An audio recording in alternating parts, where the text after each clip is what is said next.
ஒருவேளை இன்றைக்கு நீங்களும் இதே சூழ்நிலைமையில, ஆமாம் பிரதர், நான் செய்யாத தவறுக்காக என்னை குறை சொல்லுகிற ஒரு கூட்டம் இருக்கிறாங்க, நான் நியாயமா போராடுகிற ஒரு காரியத்தை நினைச்சு இவெல்லாம் கிறிஸ்தவனா, இவெல்லாம் ஊழியக்காரனா அப்படின்னு சொல்லி என்னை குற்றம் சாட்டுறாங்க.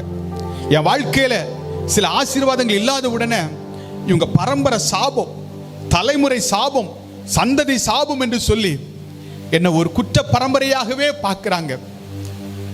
எனக்கு ஏன் ஆசீர்வாதம் இல்லை? ஏன் என்னுடைய வாழ்க்கையில நன்மைகள் இல்லை? எல்லாரும் என்னை குறை சொல்கிற பார்க்கும்போது உண்மையாகவே நான் பாவிதானா? தேவனே என்னை மறந்துட்டாரா? தேவன் என்னை வெறுத்துட்டாரா அப்படின்னு சொல்லி நீங்க யோசிக்கலாம். ஆனால் ஆண்டவர் சொல்கிறார், இல்லம்மா, நான் உன் அருகில் இருக்கிறேன், நான் உனக்காக யுத்தம் செய்வேன், நான் உன்னோடு கூட இருந்து நான் செய்யும் காரியங்கள் பயங்கரமாக இருக்கும் என்று சொல்லி என் ஆண்டவர் சொல்கிறார்.